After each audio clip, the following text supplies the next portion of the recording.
Hi, I'm Joanne May, and today I'm going to be talking to you about how to add gouache to an illuminated letter in a calligraphy manuscript. You see here at the start of the process, I had a little palette with some gouache mixed with blue and white together and some water so that I have enough to go throughout the whole design. I don't want to be changing colors partway through and mixing as I go. I made enough to go through each of the flowers that I'm going to be painting blue. In a little while you'll see a red flower and then green leaves. So those are the three colors that I'm using today, as well as some shadings. I didn't turn on my video during the shading painting process, but you'll see the shadings in one of the clips toward the end of the film here. What I'm doing here is with a very, very tiny brush. This is a 12-aught brush with very small hairs. The hairs, it's called a pointed brush. They're kind of long hairs. It was kind of an expensive, relatively expensive, about $10 for this brush, but it certainly did the job really well. At the very beginning, the first flower that was in real time, this is sped up here to just get through the blue part, you saw how carefully and slowly I was going, and there's a reason for that. I wouldn't normally have to go so carefully around the outlinings of these flowers, but I made what I would call a mistake, although it's just maybe a different process, of using Sumi ink, which is not waterproof, and so all of the inked design that you see that I'm painting in now, the colors, is bleeding if I touch it with anything wet. So I'm trying to go as thick as I can with the paint, not too much moisture, just enough to be able to coat the color evenly, and trying really hard not to touch the outlining at the same time. I was pretty successful throughout. You may be able to see a little bit of the black ink bleeding into the blue here and there. There's a lot of forgiveness in using these paints, though. Gouache is an opaque watercolor. If you need to go back over something, you are very capable of it's very possible to just go over it with another layer of gouache. Because it's opaque, it'll cover up any errors. The one thing that you don't want to do is go outside of your floral area. You don't want to accidentally cover over the black lining, although you can go back and add a black line once it's all dried, which I don't think I had to do in this case. I have in other designs that I've made. So now you see the red. All of this is a flat color. So in other words, I'm not trying to do any shadings of light to dark in the coloring or dark to light, but just a flat, same color for all the blues, same color for all the reds. And I had this all planned out on a separate piece of paper with some colored pencils because I wanted to make sure that I knew which flowers were going to be what color.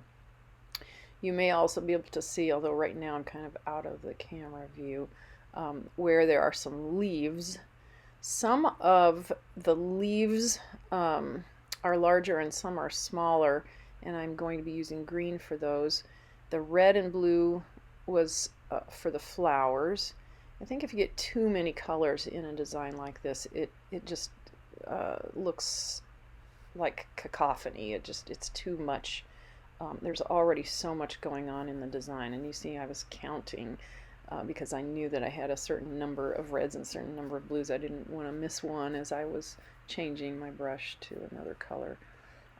Now I'm painting the green of the leaves, holding it up to just see. The little leaves are even harder to see, and if you can see some of the gold leaf, the gold metal leaf that I used in pods, I would call them, they're little seed pods, are already done. So I did all the leafing first, the gold leaves, and then I am now painting the flowers and the green leaves. I learned that in ancient manuscripts of calligraphy and illumination, such as this, there was always a light color added on top of the dark colors. So there, once you see the green finished, getting toward the end of finishing all of the leaves, the green leaves, you will see that I add some dimension to the red. You'll see I took some black and put it at the base of each of the red flowers, and I took some very dark navy blue and put them at the base of the blue flowers, and then I added white gouache over the top. It was tradition to always have a lighter color, not always white. Sometimes it would be a very, very light blue over the blue, or a very, very light pink over the red, so that it almost looks white. And here I go with the white now, starting with just a single dot at the base.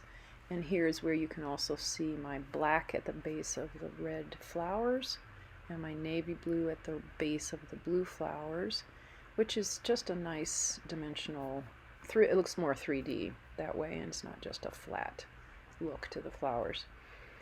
After these dots go in, then we also want to add some veining. So on each of the triple leafed flowers, here's where I'm going to do the first veining with white.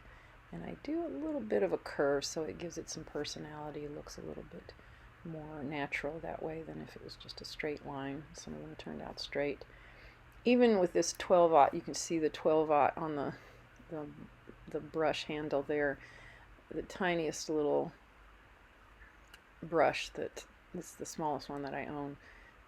Still, the lines with the gouache is kind of thick, intended to be a little bit on the thick side. Again, I don't want it to be bleeding very much, but it can lay a pretty thick line. So as I'm working now on these lines, the veinings, I let it dry overnight, and then I was a little disappointed I had too much white. After all the beautiful colors, I came back and looked at it, and I saw too much white and not enough of the color.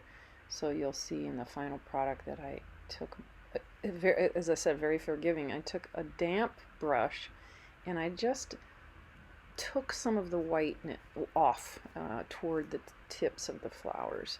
The white dot is still just as thick, and then it just fades out into a very faint line. So right here it's looks a little painted on as you're seeing the white gouache added. The leaves look like they were kind of left out of the white picture a little bit, so I added dots at the base of the leaves, but I did not add veining on the leaves. So once this white gouache gets completed, you now see the gold leaf pods, then the colors of the flowers, the colors green of the leaves. And there was one more step that I don't show in the video. It was just a very small step, but where you see the inked scroll work, the scrolls always come to a little point of a dot at the circular end of the scroll, of each of the scrolls, and I did come back with some adhesive size and put little dots all where the end of the scroll was, and then I came back after that had dried for 30 minutes, just like what I did on the letter A, and I added some gold metal leaf to just make it sparkle a little bit more. So we're getting close now to the end of the white gouache.